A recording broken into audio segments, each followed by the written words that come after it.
really want to stay oriented, you almost need to walk with a really detailed topographic map and a compass.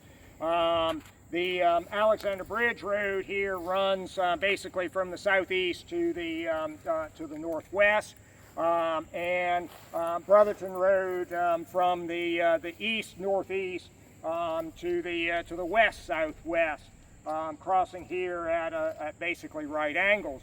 But what the forest obscures is really the direction. Most of the terrain, these rises that I was talking about, run on a line just a little bit off of north, a little bit to the east, off of north, and then south-southwestward. And so as you look now across the road, and you can see the crest there where Brotherton Road goes over and the vehicle sitting there on the left-hand side, there's a crest right in there that runs almost north and south. And in fact, if you look up Alexander Bridge Road, you can see a crest crossing Alexander Bridge Road, or more accurately, Alexander Bridge Road crossing that crest at an angle. These are really going to be kind of important in this story. And so remember now that there is a crest just down Brotherton Road there, and then the ground is sloping down in this direction. And I'll bring that into the story. We'll see it again, but we're going to see it from more down on that aspect, and just to give you some sense of the greater landscape I pointed out here again. So we're going to walk a short distance down Alexander Bridge Road. I'll lead, and hopefully we won't have people exceeding the speed limit too greatly, but we'll be cautious of approaching vehicles. Yep, in that direction. The Confederates that we're going to be talking about are men of Edward Carey Walthall's Mississippi Brigade and the Arkansas Brigade, normally under St. John R. Liddell, but here under Colonel Daniel C. Govan, that make up Liddell's division of Walker's Reserve Corps. Braxton Bragg, as many of you all know, loved to reorganize his army. In fact, in the 14-day time period that ends with September the 20th, 1863, there are technically 11 different organizations to the Army of Tennessee.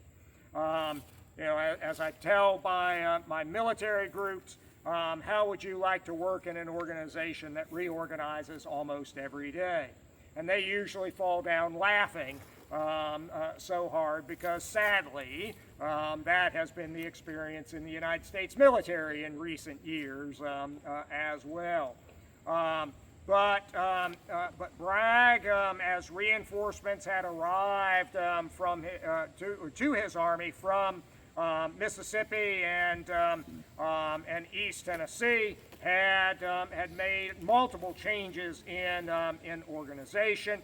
I talked on the first program earlier about his incorporation of the East Tennessee Confederate Cavalry into his army, and that had resulted in some organizational changes as well.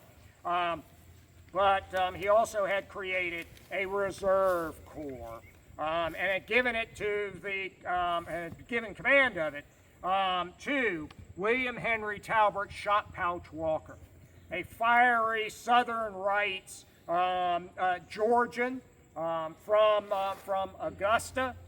His father, Freeman Walker, was a very prominent Augustan businessman, farmer, politician. When disease prostrated the U.S. Army personnel at the then existing Augusta Arsenal in what would today be downtown Augusta, Freeman Walker had given the United States acreage on some of his property up in the Sand Hills, a little bit northeast of Augusta, for a new arsenal. This new arsenal was close enough that to the Walker home that the Walker family cemetery is actually kind of a notch carved into the edge of the arsenal. This is a place you can still visit today. It continued to be a United States arsenal into the 1950s. And this is the arsenal that the state of Georgia seized in January of 1861. And many of the buildings built at this new arsenal in the 1830s still stand today. This is the campus of what is now called Augusta University. I'm sure they'll change their name in another year or two to something else, but it is presently known as Augusta University. And you can walk amongst the old buildings, and you can climb over the wall and visit the Walker family cemetery, including Walker's grave. But Walker is imbued with all of the Southern nationalist ideas. He is a graduate of the United States Military Academy in 1837. Anybody else know who graduated from the United States Military Academy in the class of 1837? St. John R. Liddell. This is one reason why Liddell is so able to call Walker with authority a crack-brain fire eater when Walker becomes his commander here. But there's somebody else who graduated in 1837. Braxton Bragg. And so when Walker comes to Bragg's army in late August, early September from Mississippi, it's kind of a class reunion. And guess who has to have an appropriate command? William Henry Talbot Shot Pouch Walker. And the Walker's division is added to Liddell's recently created reserve division, and it becomes the Reserve Corps. But Bragg never used them as a reserve or force for exploitation. He's just going to simply use Walker as any other corps in his army. They had been tasked with crossing the creek at Alexander's Bridge on September the 18th, and many of you all know that story of Walthall's Mississippi Brigade battling with part of Wilder's brigade at Alexander's Bridge. Unable to cross the creek at Alexander's Bridge, about a mile down the road in that direction, Walker had gone downstream and crossed at Byram's or Lambert's Ford, what turned out to be a very difficult ford. And not until dawn on the morning of the 19th did the last elements of his small reserve corps, 2 divisions, then just 4 brigades, make it across West Chickamauga Creek at Byram's or Lambert's Ford. And once across, they moved that morning towards the rear of Bragg's formation as he was refining it in preparation for the resumption of the assault against the Union left flank at Lee and Gordon's Mill. But what had happened overnight on the night of the 18th and the early morning hours of the 19th in the Union Army? George Thomas had marched. And where is the Union left flank by the morning of September the 19th? It's 3 miles to the north at the Kelly Farm along the Lafayette Road. Bragg had not anticipated that. Walker's men have marched that morning along the road to fall in behind Hood and Buckner's troops, and soon Cheatham's division preparing for the assault against Lee and Gordon's Mill. And literally, Walthall's brigade and Govan's brigade have stopped along Alexander Vineyard Road, awaiting further direction. The men to clear the road because 2 more brigades from Virginia have just arrived. Evander Law's Alabama Brigade and Benning's Georgia Brigade. And they have to pass and Walthall and Govan's men step off of the road, and here you have another one from here. We would come to Alexander Vineyard Road, to the east of the road that leads down to Dalton and Thedford's Ford today. They literally come marching north, just 100 yards or so in that direction. What do they come over? A low rise of ground. And where are they going right now? Down a slope, headed north towards the sound of battle, as Wilson and Ector and Cruxton battle one another, and the sound is getting a little bit closer. And now, as we have to actually walk down just a little bit further before we turn more onto their axis, we're going to now join them in their march north. Remember, this brigade, almost 1,800 strong on the 18th, is now going into this battle for a second day, minus 105 men who were casualties from the fight with Wilder on the 18th. So they've already had the shock of combat, and now they're marching towards the sound of guns once again. All right, we'll move down just a little further so we can join that axis. Winfrey.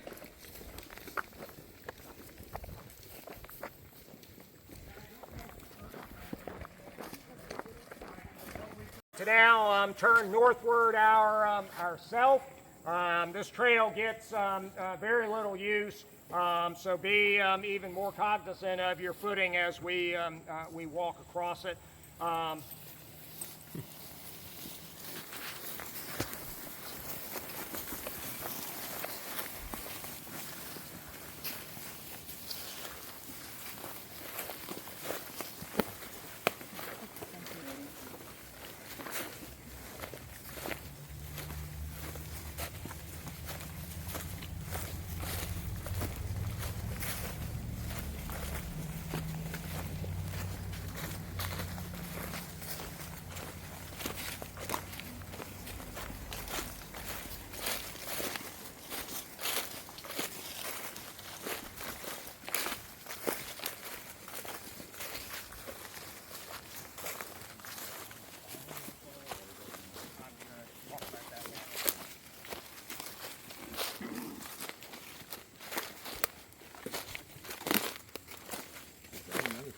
Or is that just a random stone? That is a well. That's, yep, that is a well. So, if you walk over there, I'd have to. That one may or may not. Some of them, the capstone got replaced, but some of the old wells you can still see the hole in the center that was drilled through for the old hand cranked or hand pumped well. And I don't remember. I'd have to walk over there and look. I don't remember whether that one's got in it. Some of them, when they were closed, another stone was put on them. Govan and Walthall's men, as I said, had been stopped along the Alexander Vineyard Road. They literally now are just marching through the woods. When they were marching on the Alexander Vineyard Road, Govan's are Kansans, and they're seasoned with a few Louisianans. They're in front. They're marching in front. The day before, it had been Walthall in front. Liddell's division is practicing rotation. Do you always want to be the rear unit in the column? No, because you'll be eating dust. And they pretty religiously, in fact, you can find lots and lots and lots of soldiers' letters and diaries that complain when it doesn't happen, but they pretty religiously rotate the units. Divisions at the corps level, one division will lead one day, and another division will lead the next day. And the lead division from the day before is the last division on that day. This also complicates figuring out how far troops march, because when somebody said we marched X number of miles, you actually have to know where they might have been in, say, a division column. This is really frustrating with the march to the sea and trying to figure out where things are. There might be a great story of foraging on a particular plantation, and you're trying to figure out where that is. Well, every day, divisions rotated, or almost every day.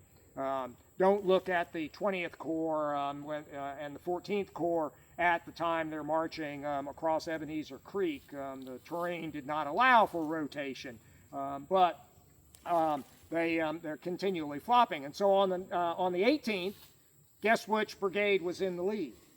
Walthall. And now it's the 19th, and it's Govan's brigade. So they're up front, Walthall's second. And so when they're told to march towards the sound of the guns, Govan is on the left, and Walthall is on the right. So Walthall, you saw their tablets. If we had gone the other way up Alexander Bridge Road from the intersection with Brotherton, we'd find the tablets for Govan's brigade up there, where they would have crossed and moved north. We're now on the axis of Walthall's brigade right here. As Wilson and Ector had become engaged, Liddell says in his report about 11 o'clock, it's actually earlier than that, Major General Walker asked me to go with him on a reconnaissance to know what the demonstration meant then being made on our right. At this time, senior Confederate leadership only thinks all this fighting is a demonstration of some sort.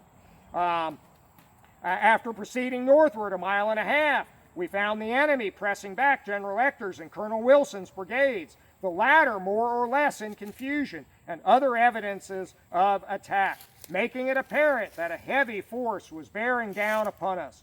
I replied to General Walker's inquiry as to what I thought of it, that I was satisfied a corps of the enemy was about being thrown forward to turn our right wing. They're supposed to be doing what? Turning Rosecrans's left.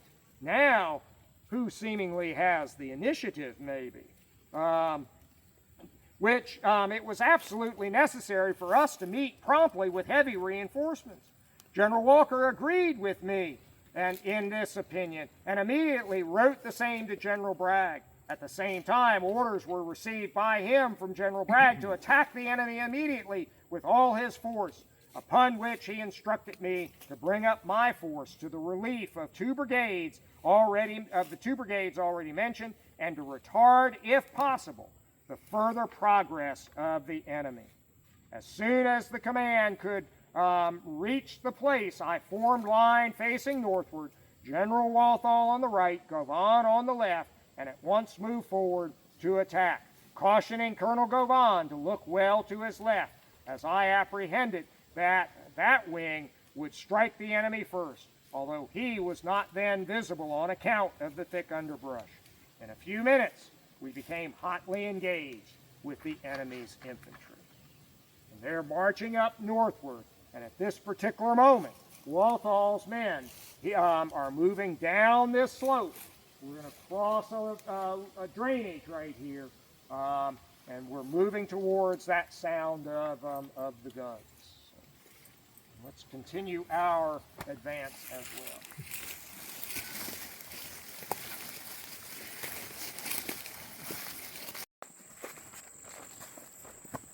When the veterans came back to create the National Military Park, one of the things that they wanted to do was to return the battlefield to its appearance as it was in 1863. Between 1863 and the late 1880s, there have been changes to the pattern of fields and forests on the scene of the battle. Some folks who had lived here before the battle had returned and resumed living on the property. Others had moved in, some had moved away, some farmsteads had gone out of existence, others had been created. One of the impetuses for creating the National Military Park was that it was getting hard to find where it was you had fought here at Chickamauga. And so they want to return the battlefield to its wartime appearance. But in places, in a place where a field in 1863 existed, but it had grown up, that was easy for them to handle. They just cut down the trees once the property had been acquired. But in other places where fields had been dramatically expanded, like at Jay's Mill and here at George Winfrey's, there was a greater challenge. They actually have to let areas grow up, take them out of cultivation, and return it to forest. And they also want to mark the historic corners of the fields. And they did so by a system of small stone markers like this one. The majority of the field corners here on the battlefield at one time were marked with stones similar to this. And one of the things that made, or still to a degree makes, Winfrey Field that we are entering now unique is that we actually still have, or we had, until 2011, we had all 4 of the cornerstones. We still have 3 of them. Maintenance got yet another one in 2011. Over my years here, I've seen maintenance get quite a few of them, and they got one of these 4 in 2011. They said, no, that stone was never there. And I proceeded to show them their own pictures that they had taken of the storm damage that they were cleaning up when they destroyed the stone. And guess what you could see in their own pictures of the storm damage to clean up. But anyway, but we still have 3 of them. And you can still find some. There are a few that are today still literally out in the woods because that field is entirely grown up. But in a lot of places, you'll find them just inside the wood edge, because over the years, the wood edge, a lot of times because of Chinese privet, the wood edge has actually grown in a little bit. And we put these attractive yellow carcinite posts up by them to hopefully bring them into a little greater attention, but you can still actually find them. They're yet another piece of the story of the National Military Park. But you're now entering George Winfrey's cornfield.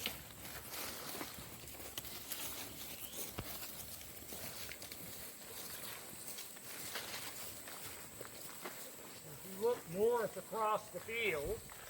Some of you all with the compass can check me, but the north line is basically from this corner of the field to that corner of the field.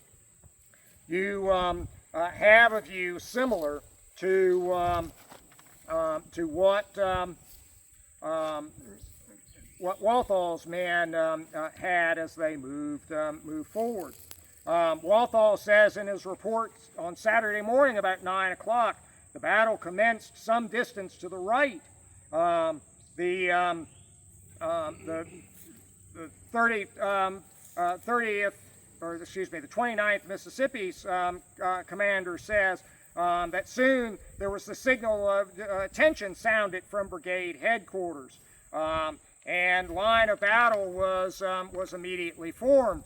And we moved forward, some think as little as 200 yards, others say more than a mile. They moved forward towards that sound. One company from each regiment was sent out on the skirmish line. They moved towards the sound of the heavy fighting. We had advanced in connection with the balance of the brigade about half a mile. We had not gone, in my opinion, exceeding a quarter of a mile. We'd gone about a mile and a half. How hard is it to judge the distance through the woods? Wilson's brigade is passing to our rear in much disorder and confusion. And about 11 a.m., we encountered the enemy. We struck the enemy. We engaged the enemy. Here we met the enemy's fire. And it was as they came out of these woods, for here, the center of the brigade, that they come under the enemy fire. And where is the enemy? They're across the field and in that wood edge. Now, one of the most difficult things to really understand about this battle, and many of you all I know, have walked many a mile on this battlefield, following different routes on the battlefield. But today the battlefield is largely what? Empty. But on these September days, there were tens of thousands of people here in these formations, and empty it was not at all. The scale of these units, the size of the battlefield, the movement of the troops is often difficult for us to appreciate. We have the monuments to help mark battle lines, but what was a brigade frontage? We actually have a little opportunity here at Winfrey Field based on the field itself, our knowledge of the field, and then the accounts from the soldiers. And as you look north across Winfrey Field there, in front of you, hopefully you see a line of small flags. That represents Walthall's brigade going across this field. The commander of the 30th Mississippi says the enemy was strongly posted on a hill. He's towards the left of the regiment or brigade line over here. Hill. Is there a hill? There's a rising ground. Yeah. Remember how the ground is terraced and stair-stepping? There's the rising ground with a line of infantry in front of his batteries and supporting them. My regiment, says the 29th Mississippi's commander, meeting him in an open field. The 29th Mississippi is right here ahead of us, near a cornfield, in the woods, and we in the field. There, the enemy is in the woods near a cornfield. They're actually at the edge of it up there, and the 27th Mississippi, these flags right here are in the field. This, the 24th Mississippi, on the right, in the advance, passed through a cornfield, which divided the regiment into two parts. The right wing in the woods, and the left wing in the field. In fact, look down to the corner there, and you'll see one of the flags, Confederate flags, that I've put up right at the corner of the field. And then that line scribed between that one and the right of the pair of smaller ones represents the left wing of the 24th Mississippi. So Jim, the broadly spaced flags are basically regimental fronts, and then you have a little smaller space, and then right. So let's what we'll do is we'll walk now up onto the line, and I'll actually explain that just a little bit more. So was the corn already full, and we got stalks? Well, that's a good question. Lots and lots and lots and lots and lots of people describe this as a cornfield. So obviously, it had had a crop in it recently enough that people could recognize it as a cornfield. But no one says anything at all about it having standing corn in it. There are a couple of accounts that say it was a stubble field, which would suggest, and now it is mid-September, corn got ripe in mid-August, it would suggest that between mid-August and mid-September, Winfrey had not only harvested the corn, but probably even cut the stalks from the field to thereby some people be able to call it a stubble field. But no one describes standing corn in it. It's always been full and maybe cut.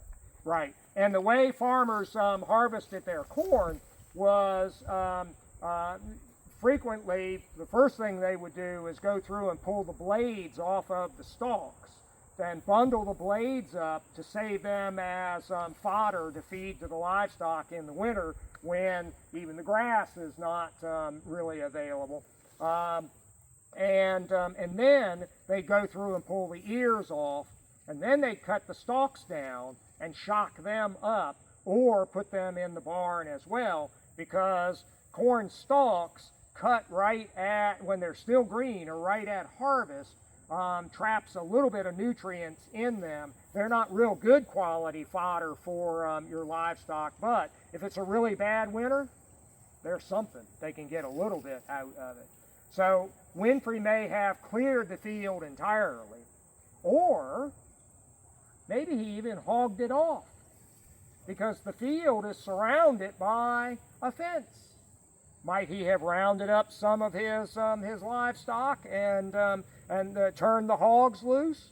Because what's coming up in another few weeks in the fall? Hog killing time.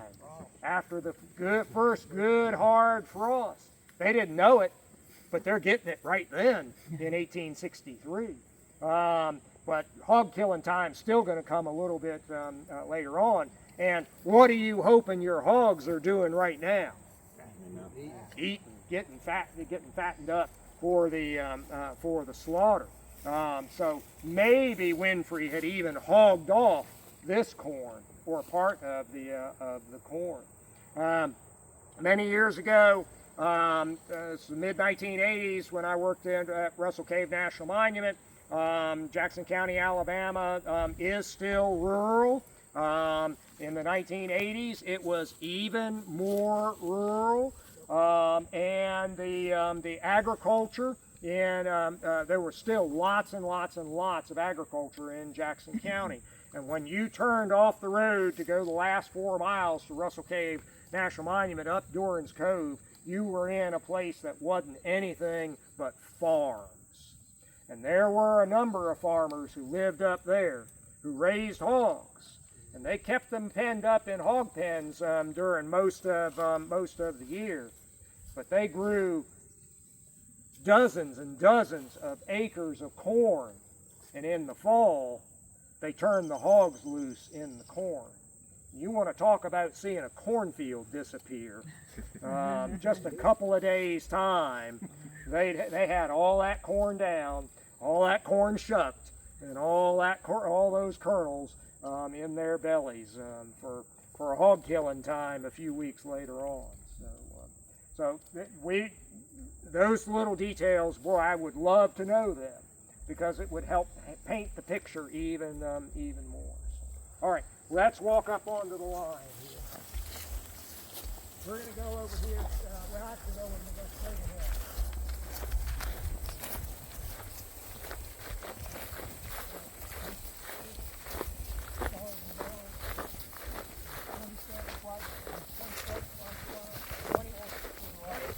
Coming out of the woods, 27th right over here, 29th right here.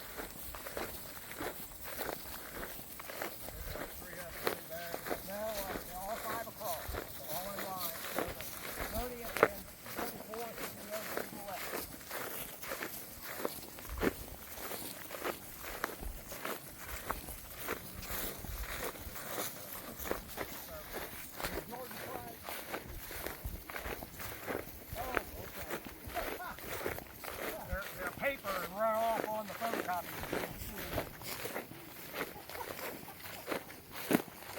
But look up and down the line. You're looking across part of the front of Walthal's brigade. Just under 1,700 men strong on September the 19th. The brigade frontage and this spacing is roughly what it would have been, taking the strength of the regiments and taking the officers out of it. I approximated the number of men that they would have had in line, and then how much frontage each regiment would have had. Now I have walked us to right here at this position because the 29th Mississippi is over there, the 27th Mississippi is here, and then the 24th goes into the woods. But what we don't know, what nobody mentions, is what the interval between the regiments were. So I just chose 10 yards between. It could have been more, it could have been less. But it gives you some sense. So this brigade's a little less than 1,700 strong, and as we go on northward, you'll actually be able to see. I put a couple more flags up beyond the woods there along the road to just kind of. It's not in the whole frontage. Is not here. There's no one place that you could see the whole brigade front. And of course, that's appropriate because where's the Battle of Chickamauga falls? I should do this sometime in the woods.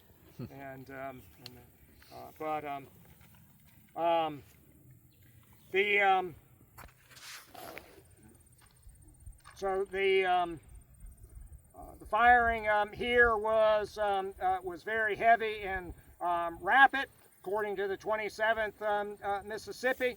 The fire was reserved until the regiment was within 150 yards of the enemy's first line. As the 29th moved across the field, they were halted and ordered to lie down, so too the 27th and the 24th. They did not suffer much initially from the fire, but then they are told to rise up. We remained in this position a few moments, however, and then arose as one man. And the order came down to rise up and forward when the order was given to charge. Immediately afterward, we received the order to charge. And the men rushed forward with alacrity and enthusiasm, charging. The men of my regiment, with a shout, rose. And then moved forward.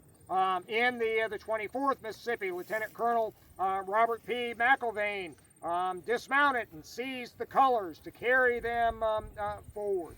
But they are going to surge across this field and strike the Union line at the edge of the woods right there. Now, they will later learn that it is the 2nd Ohio towards the left and the 33rd Ohio towards the right, right here. But of course, initially when the Federals are shooting at them, they don't yet know that. The Indiana troops are there later then? The Indiana marker there is associated with this action, but the way the Scribner's brigade has to change, and we'll talk more about that when we get up on their line. They have to reorient, and these Mississippians essentially enfilade the 38th Indiana. They're going to have to fold back because of the approach of the 34th and 30th Mississippi over there and go on beyond. But we'll see that more clearly when we get up there on that line. For somebody who's not a military person, what would be the depth of these regiments as they're moving? Are they in lines? They're in lines. The men, Daryl, let me get you to step forward, and let's see, you're taller than I am, so you're going to be in the rear rank. So there would just be 13 to 16 inches between the front and rear rank, and then just a couple of paces behind the rear rank is the line of file closers, which is made up of 4 sergeants and 3 lieutenants. And so the typical company here is about 35. Some of these regiments are a little stronger, so 35 to 40 men. So they would have a company front of say 15, 16 men in the front rank, 15 or 16 men in the second rank, and then they'd have those file closers across the rear. And they would be trying to maintain that formation. They have not yet fully inculcated the lessons being learned from the greater range and accuracy of the rifled muskets, to recognize that this formation makes less sense because of the greater range of the weapons. However, what did I just read here about what some of the officers have the men do? Lie down. And increasingly, they are learning to lay the men down at every opportunity to keep them out of the fire of the enemy. But also just in general, they have not yet developed really the psychological underpinnings, as we would think of it today, to teach the soldiers confidence in their position on the battlefield. So Daryl, I'll get you to volunteer again, and this time, come stand beside me. Stand beside me. And just put your arms down at your side. So the psychological confidence that this is what it was that kept the soldiers in the ranks was the assuring touch of elbows. And so when a soldier becomes a casualty, I'm sorry, but it's always the other guy. When a soldier becomes a casualty, what now have I lost? The assuring touch of elbows. What's the file closer's most important responsibility? Keep the formation. Close up the gaps so that when Daryl falls, what the file closer is going to, depending upon whether the guide is left or right or center, literally they're going to try to now squeeze the line together to once again reestablish for me the assuring touch of elbows. Yep. Today, this kind of psychological underpinning is in all of our military training today, but not a lot. Very few people really know that it is there because it's just developed. It's what the drill sergeants and the drill instructors. It's what they're taught. They're not really. They're taught how to teach these things, not necessarily all of the stuff that goes underneath of it. But it is still there,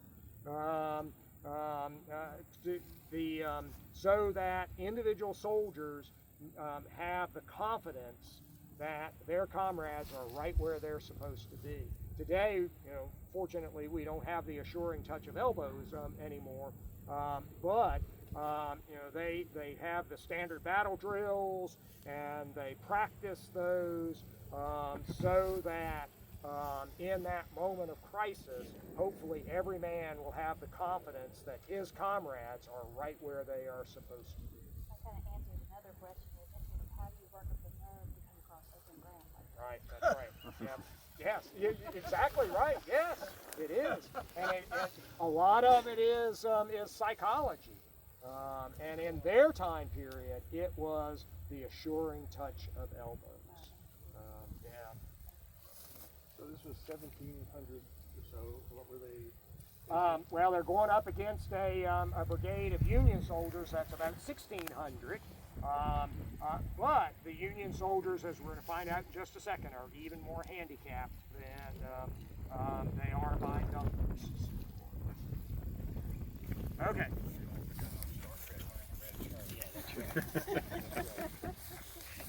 Yeah, small marker here. That's the only one for this fight for Wabaw is the one on Alexander Bridge Road.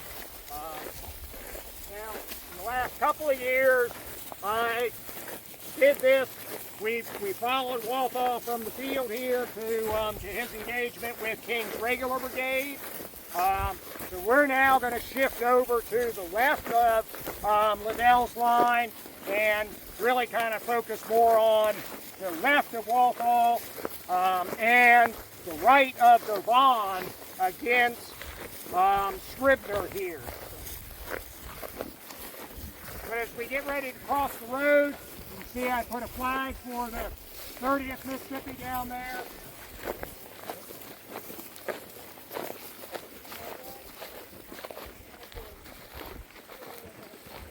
And then two small flags to represent the left of the 29th and the right of the 30th. And the interval in between.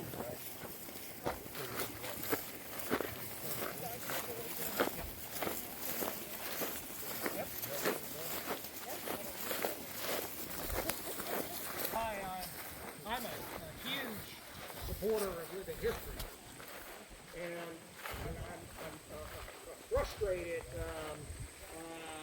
supporter of reenactments because most reenactments miss the opportunity to really educate. You know, if you think you're going to be able to attract 2,000 reenactors, then why don't you choose a scenario where you can have units that are sized or scaled about right, and you know, don't try to reenact the entire Battle of Missionary Ridge with 2,000 reenactors. You know, choose some component within that, and try to organize your formations in a more applicable fashion to really help illustrate that. I'll get you now to look back across the field and imagine being one of the men on the 33rd Ohio right here, or just down the fence line. There was a 5-foot-high split-rail zigzag worm fence around this field, but imagine being the 33rd Ohio guys right here and the 2nd Ohio guys down there, and you see the Confederates come out of the woods and begin to move across the field. Of course, they're going to disappear periodically because what have we noticed about the field? It's been rising up, and maybe I should have had you all lay down there, and you would have seen this wood line disappear. Actually, if you come over here and squat down, look at how much of the line disappears. Because where there's, you know, a little bit of a crest even between here and the road. So these subtle little things play into the battle. And that's something that the veterans allow us to do by having saved this ground. So, now this field, as I said, had gotten very large. Even the veterans' efforts to get it back to more proper size were long-standing, and there was still work to be done. And when I first came here in the 1980s, the field extended further to the north, and about 1990 we made the decision to get this back to woods, we started planting trees in here. And this is that big drought that we had in the early to mid 90s. Every time we decide to plant trees, we cause a drought. So, now between trees we've planted, like this oak right here, and others that have just come up on their own, we're doing pretty well at getting it back to wooded. All right, we're going to walk up just a short distance further here.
check your compass again. Where's north? In that direction. We are now in the sector where Benjamin Franklin Scribner's brigade of Baird's division is going to be engaged.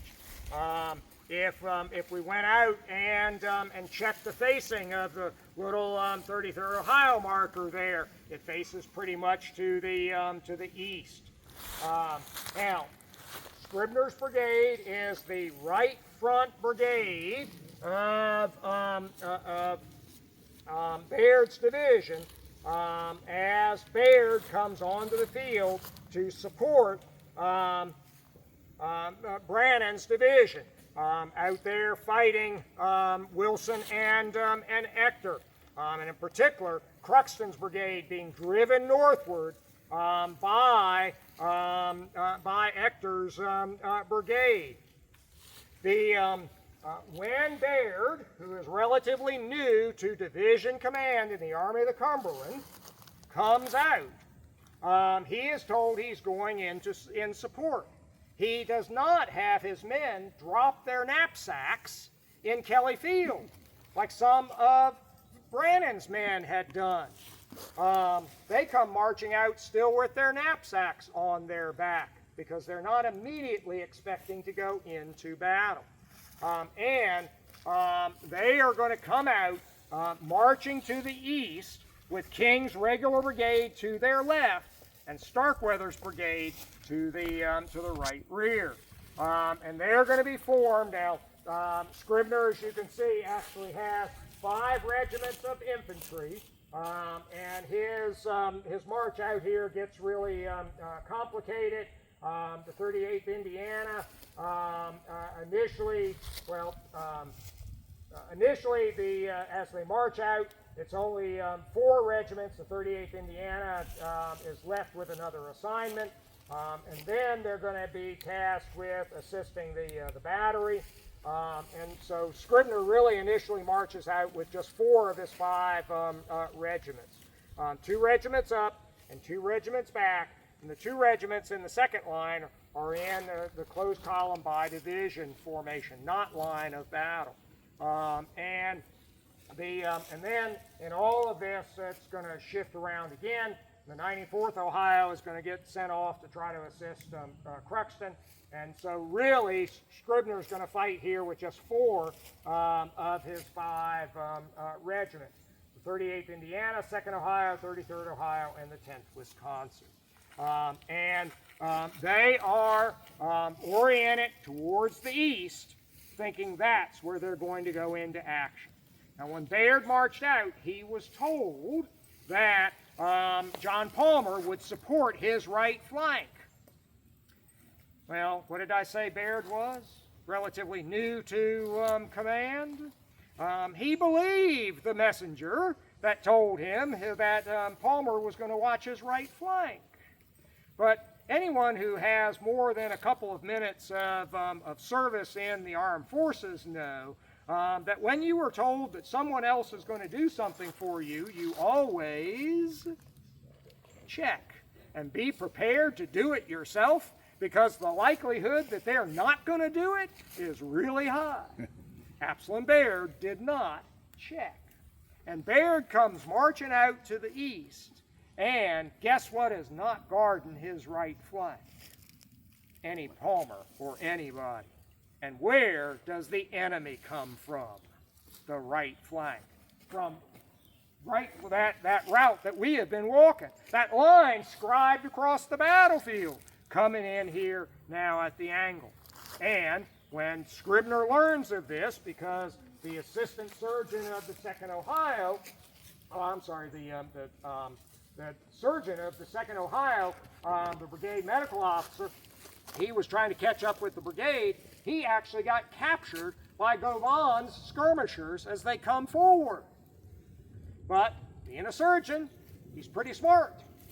He says, Okay, one of the provisions of the Dix Hill Cartel, the parole and exchange agreement that had been entered into in 1862, and which now by September 1863 is really defunct, but one of the provisions of that was that if you captured enemy medical personnel, they were to be returned to their side. Now there was actually a process spelled out of how that was supposed to happen, but Dr. Miller figured, oh, this is worth it at least a try.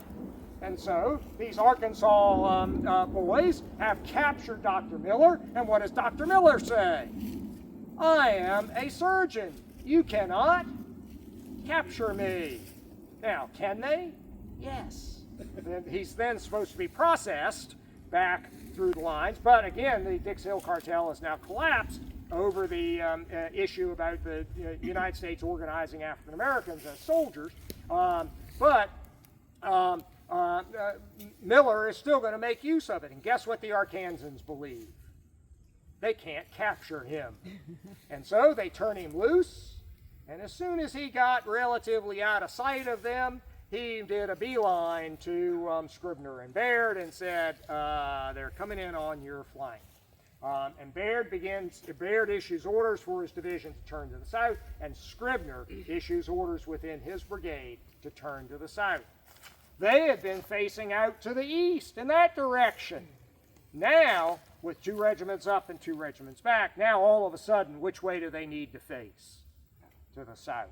And the 2nd Ohio and the 33rd Ohio wheel, and they wind up along that edge of the field. Do they face south? Actually, no. They face southeast. But do you want to go out into the field so you can face truly south? No. So they use the cover at the edge of the woods. They start knocking down the fence to improve the cover it offers. And that is why there is an angle between the line of Walthal's advance and that line of the woods at the north end of the field. They're using that cover and concealment. But the other 2 regiments, the 38th Indiana and the 10th Wisconsin, they get turned fully to the south. The 38th Indiana on the ground here, kind of from the corner of the field, going in this direction. And if we went down this trail, we'd find a small marker marking the position of the 10th Wisconsin. But there's also the battery, Battery A, 1st Michigan Light Artillery. They have to find a position as well. Remember, their cannon are horse-drawn teams. That vehicle, the 6 animals in 3 pairs, and the limber and the gun, the gun is hooked to the limber, that is a 14-yard long, multi-jointed vehicle that's been trying to weave its way down through the trees. How easy has that been? Not easy at all. And how easy is it going to be for that battery to now turn in a new direction? How much time do they have? A full Union 6-gun battery like Battery A, 1st Michigan Light Artillery, what had long been known and still was known by many as Loomis's battery, but now it's commanded by George Van Pelt. If you've seen the movie in the Visitor Center, you know that Van Pelt is somebody who is focused on in the movie. A full Union 6-gun battery in position with the proper spacing between the guns occupies an 86-yard front from one end of the battery to the other end of the battery. Where should the battery be in this case? On the front line. But the situation is so dire that the battery winds up on the crest of the ground there. And where is the 10th Wisconsin and the 38th Indiana? There. And guess what there is not enough room or enough of between the left of the 38th Indiana and the right of the 38th Indiana and the left of the 10th Wisconsin. Space. There's not enough space. Some of the guns of Loomis's battery have what in front of them? Union soldiers. when this is realized and when the battery wants to go into action, because what's coming over the crest of the rise just beyond the Alexander Bridge Road, that crest that I pointed out to you as we left the intersection of Alexander Bridge Road and Brotherton Road, what's coming over that rise? Govan's Arkansas Brigade. It's right and the left of Walthall's brigade. And now there are Confederates coming down that far slope. The woods would have been thin enough for them to see. The guns, the Confederates are giving the rebel yell. The guns want to open fire. But to clear the field of fire of some of those guns, what do they do with the soldiers? They lie them down. And the 38th Indiana and the 10th Wisconsin lie down. What's the ground doing right here? Sloping down. What do they still have on their backs? Their knapsacks. And their knapsacks are not as advanced as many of our backpacking gear is today. They've got a blanket, an extra pair of drawers, an extra shirt, extra pair of socks, a few personal items in that knapsack, their tent half and gum blanket. It's got a little bit of weight to it. They've laid down on the ground. And what's that knapsack done? Slid forward on their back just a little bit. It feels like it is exactly where? Right up on the back of their neck. Now all of a sudden the rebels come into sight and the guns open fire, literally firing over top of some of those men laying on the ground. And how much space is there between the muzzle of a gun and the ground? Only about 3 feet. And those projectiles whiz over their head. Now, we don't know a lot. Van Pelt's battery is going to take so many casualties. He's going to be killed. We don't know a lot of the details of the battery's fight, but it is reported that they fire 64 rounds. 6 guns. That's 10 rounds per gun. It's only a matter of minutes. They're firing very rapidly. The one thing, so the Arkansans come over and the Mississippians come over the rise, and to them, it seems the Union infantry is where? On the side of the hill, and what's on the hilltop for them? A Union battery. And the Confederates will come forward, but the artillery had not noticed something. They had not noticed that the ground slopes down and then rises up again, and the Confederates had come into view over that rise. But now, as the guns start to fire, what are the Confederates doing? They're going down slope. Guess where most of those 64 projectiles the battery fires go? Over the heads of the left of Walthall, the 30th, 34th, and 30th Mississippi, and the right of Govan's brigade.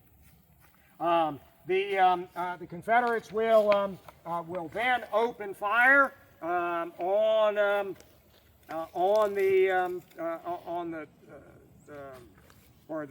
Union infantry will then open fire. The commander of the 5th and 13th Arkansas on the right of Govan's brigade says, after moving about half a mile over a flat, rocky, wooded country, we suddenly came in contact with the enemy. The country, being covered with a thick undergrowth of wood, was such that it was impossible to see the enemy until we were very close upon him. He was posted in strong force in a slight depression in the ground with his artillery on a slight ridge or elevation immediately in his rear. This position was immediately charged by this command, and after a short but sanguinary struggle, the enemy was driven back in great confusion, leaving his artillery in our possession. In this charge, Colonel Lucius Featherstone was killed while gallantly leading his men to victory. He was struck by a musket ball in the right hip and died almost immediately after being carried to the hospital. I at once assumed command of the regiment and ordered it to press forward on the enemy's second line, which was done in gallant style, and this line of the enemy was soon broken and scattered, as was the first had been, and more artillery was captured, meaning the regular battery of King's brigade over here, as well as a good many prisoners who were at once ordered to the rear. My command continued to press forward and soon engaged a third line of the enemy. Govan will say in his report, it was afterward ascertained that we had engaged the whole of Thomas's Federal Corps. Well, not really the whole corps, but certainly 2 divisions of it. The 2 lines which I had driven back in confusion were composed of, in part, the 5th, 14th, 15th, 16th, 21st regiments. Now, he means regulars. There aren't some of those units, but there is a 21st Wisconsin. There is a 14th Ohio in Cruxton's brigade. And you can kind of understand what he is referencing when you know the larger picture. 400 men and some officers belonging to these regiments were captured and safely sent to the rear, together with 3 Parrott guns composing a part of Loomis's battery, which were sent to the rear under the charge of 3 men belonging to the 1st Louisiana Regiment and delivered to Major Palmer, the chief of artillery of Walker's Corps. 1 piece, a rifled James gun, captured by the 2nd and 15th regiments, was carried to the rear by hand by men belonging to that regiment and delivered to Lieutenant Shannon, commanding Sweat's battery. The other pieces from which the enemy had been driven, the horses attached to them being either killed or disabled, we were compelled to leave behind when we retired. This engagement lasted nearly 2 hours. In the fight, many gallant officers and privates were killed and wounded. Among the first was Colonel Lucius Featherstone, commanding the 5th and 13th Arkansas, who fell mortally wounded while gallantly leading his men, and Lieutenant Colonel Bauckham, commanding the 8th Arkansas and 1st Louisiana, severely wounded while carrying the colors at the head of his regiment.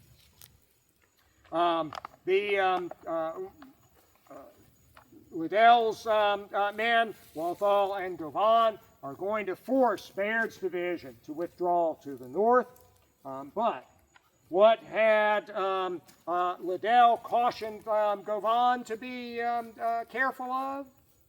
His left flank. And indeed, as he sweeps northward, he receives a threat on that left flank.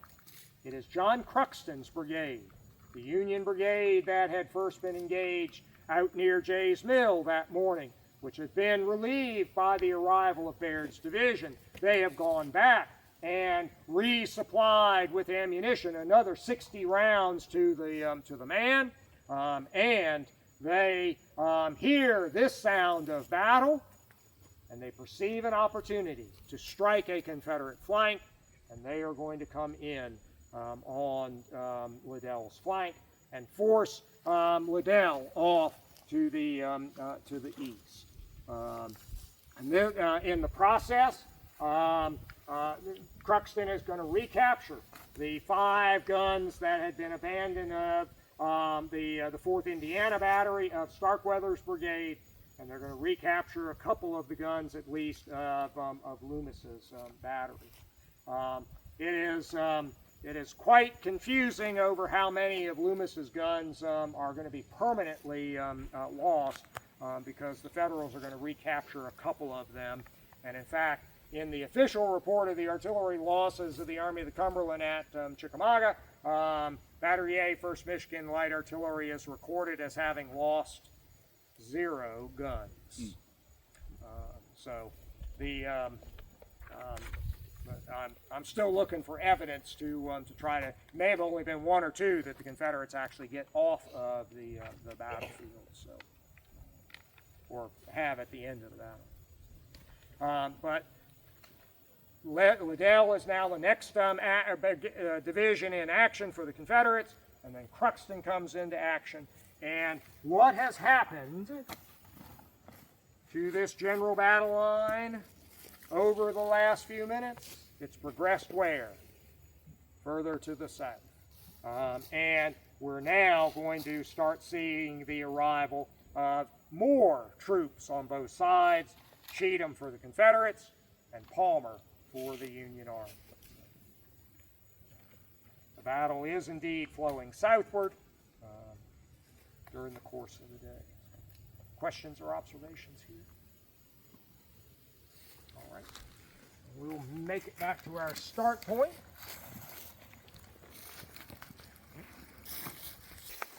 Heavy casualties. Also up on Battle Line Road. Most casualties here. That's difficult to say because they are so scattered. Several Augustus Ratnaber, he says that more than half of the regiment became casualties here in this fight. But then they lose a whole bunch more on the 20th. And what I don't know is I think his half the regiment here is a testament to how scattered they were. And some of those men may have filtered in overnight and he not necessarily know that their return. So how many exactly they lost here, I can't say. I can't really divide that percentage out because certainly the perception in the immediate aftermath of this was that they've suffered lots of casualties. But I think a lot of those guys are going to filter back in. So, you know, if we could go to Washington, D.C. and go through all of their service records and look at how many the Confederates actually retain, that might help us sort this out some. And hopefully the Confederates record whether they were captured on the 19th or the 20th. But you know, short of having those kind of records, I don't know that we'll be able to puzzle out the exact ratio. So, yeah. The commands are being really given at all different levels, and it really somewhat depends on the kind of command. Laying a regiment down, that could be just the regimental command, even though the